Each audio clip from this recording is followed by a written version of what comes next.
Nous voici à la fin d'Occupation Double. Il reste plus qu'une vidéo à faire. Et oui, c'est une vidéo sur l'heure de vérité. Alors dans cette vidéo, je vais regarder l'heure de vérité et commenter en même temps que je le vois les choses que je trouve qui valent la peine d'être commentées. Ah ouais, ça va être le fun. On commence. Ah puis bravo à Vincent et Noémie d'avoir gagné. J'ai tellement pleuré. Ben non, j'ai pas pleuré. Hey. Ok, j'ai remarqué que Jamie met un collier de perles comme Jay. Alors Jay, t'as de l'influence. Charles, comment tu vas? Ça va. Ça va. Je pense que c'est la période la plus difficile de ma vie. Pas à cause de la rupture avec Hello. Ça fait partie des choses qui sont difficiles en ce moment. Mais je me sens plus outillé que jamais aussi pour passer à travers ça. Je pense que si je pouvais choisir une fille avec qui je devrais vivre une séparation, ce serait Hello. Puis je suis très content en ce moment qu'elle soit près de moi, malgré tout. Charles, il dit qu'en ce moment, c'est la période la plus dure de toute sa vie et j'ai pas de la misère à le croire. En ce moment, il reçoit tellement, mais tellement de haine. De la haine pratiquement inutile. J'ai l'impression que...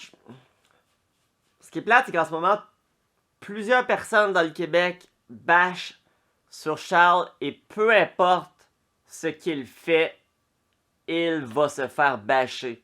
J'ai l'impression un peu que Charles en ce moment, c'est comme l'espèce de rejet à l'école, que dans la classe, même s'il dirait la joke la plus drôle qui existe, personne rirait et tout le monde dirait t'es pas drôle, juste parce que c'est comme le petit nerd de la classe.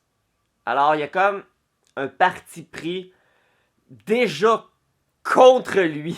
Je sais pas si ça se dit, mais j'ai quand même de l'empathie pour Charles. Dernièrement, il a sorti une vidéo qui parle d'un tabou sexuel et tout le monde l'a bâché. Quand on sait très bien que si Claudie Mercier aurait sorti la même vidéo, tout le monde aurait dit ah, c'est vraiment cool que tu parles de ça.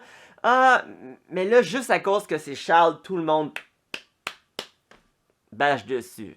Alors, je trouve ça très dommage pour Charles. Quand on a réintégré la vraie vie avec le stress, tout ça, c'est sûr que moi, je l'ai pas eu facile. Mon retour, ça a été vraiment difficile. J'ai eu un garde de sécurité 24 heures sur 24 devant chez moi parce que j'ai eu des menaces de mort, de l'incitation au suicide, de l'intimidation beaucoup sur les réseaux. J'en reviens pas à quel point qu'il y a du monde fou sur cette terre. Du monde tellement con. Comment tu peux faire des menaces de mort? Pourquoi elle a besoin de garde du corps? Je suis pas en train de dire qu'elle aurait pas dû avoir de garde du corps. Dans cette situation, la production d'OD a très bien fait d'y en mettre. Mais à quel point c'est con qu'il y ait des gens qui, à cause de ce qu'elle a fait, c'est-à-dire tricher et par la suite, à cause de ça, elle s'est fait éliminer, mais c'est juste un jeu, c'est juste une émission. Comment que le monde peut prendre ça autant au sérieux?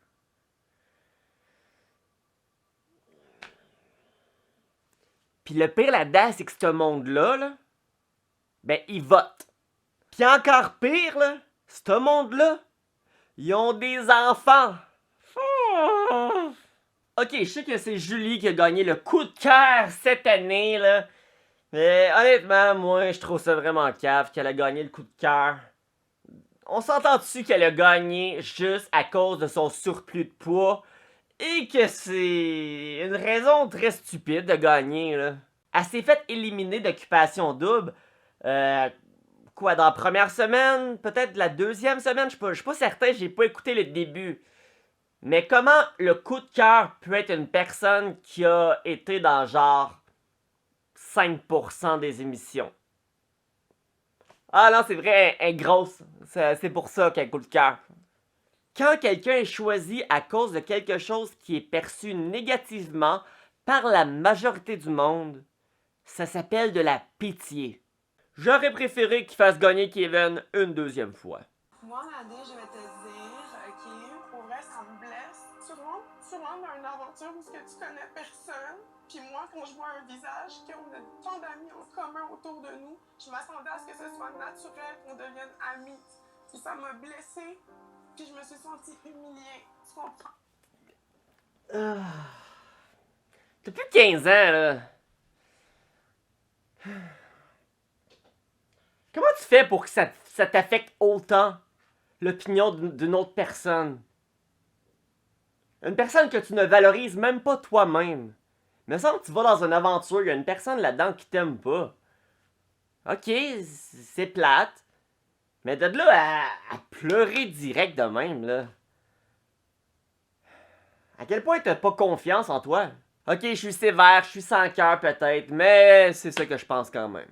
Il y a Nadé pis Marjo qui sont en train de se pogner! Ça va faire des grosses cotes d'écoute.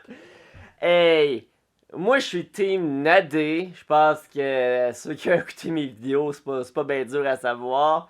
Je trouve que Nadé en ce moment, elle donne beaucoup trop d'énergie pour rien. À se pogner avec Marjo. Je pense que Nadé, elle trouve que Marjo, c'est une conne. Alors, elle pourrait juste dire Marjo, je te trouve conne. Fin de la discussion. Pourquoi s'ostiner avec une personne que tu trouves con? Comme là, Nadé, elle s'est levée, pis non, hey, laisse-moi parler, laisse-moi. Tu sais, c'est pas dur à voir là, que Nadé, là, si on y fait passer un test de quotient intellectuel, elle va avoir pas mal plus haut. C'est juste une réalité. Il y en a une des deux qui est logique, tandis que l'autre est juste émotionnelle. Les émotions remontent. Je la trouve tellement conne, là, c'est incroyable à quel point je peux la trouver conne. Il y a Nadé en ce moment qui dit qu'elle reçoit énormément de haine sur Facebook, la traitant d'homophobe. Alors que Nadé n'est aucunement homophobe. Ne pas aimer une personne qui est gay ne fait pas de toi un homophobe, à moins de ne pas aimer cette personne à cause qu'elle est gay. La raison pour laquelle Nadé n'aime pas Marjo, ça n'a rien à voir avec son orientation sexuelle. Elle l'aime pas pour toutes plein de raisons, c'est-à-dire, comme elle a nommé, tous les manques de respect que Marjo a fait. Alors en ce moment, la haine que Nadé reçoit, c'est de la haine mal placée. Et pour contrer son argument, Marjo a dit, ben c'est comme moi, je reçois de la haine parce que j'ai manqué de respect à Kiari.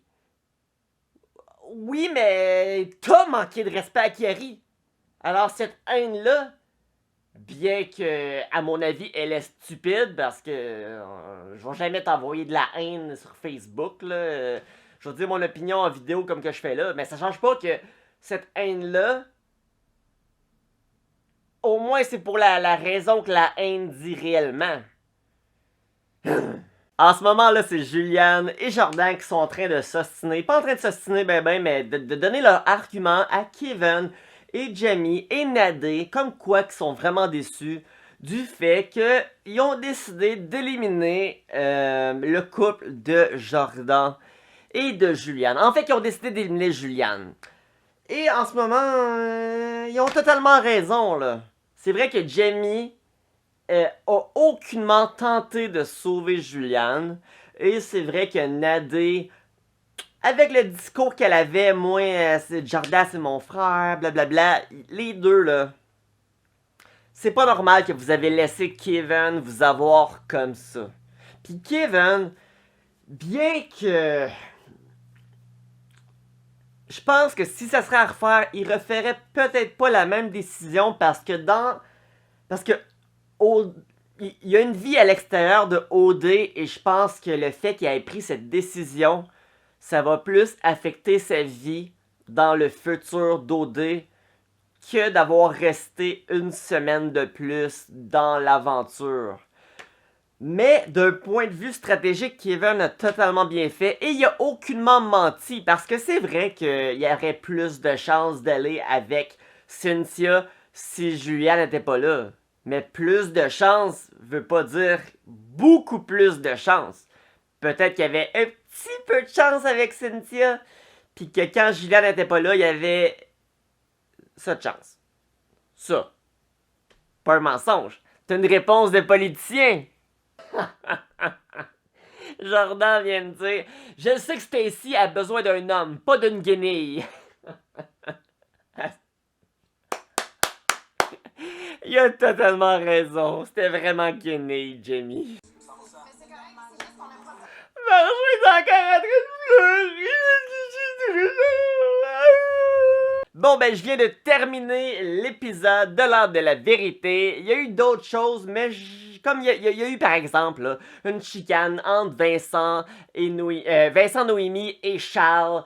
Ça s'est un peu chicané, ça s'est un peu crié après, mais j'avais pas nécessairement de points à apporter. Alors, j'ai juste décidé de pas en parler, mis à part là. Mais bon, on a eu toute une saison d'Occupation Double. Ça, c'était vraiment ma dernière vidéo sur OD pour cette année. Peut-être l'an prochain, je vais faire d'autres vidéos sur le sujet. Parce que quand je fais des vidéos sur OD, c'est des vues faciles. Mais sérieusement, en général, je fais des vidéos sur le développement personnel. La mission de la chaîne, c'est de devenir une meilleure version de soi-même. Alors, je t'encourage à t'abonner, à liker la vidéo et à m'écrire un petit commentaire si tu veux. Et sur ce, je m'en vais faire le petit montage de cette vidéo pour la mettre en ligne. Puis après ça, je m'en vais faire des dodos. Je m'en vais dormir.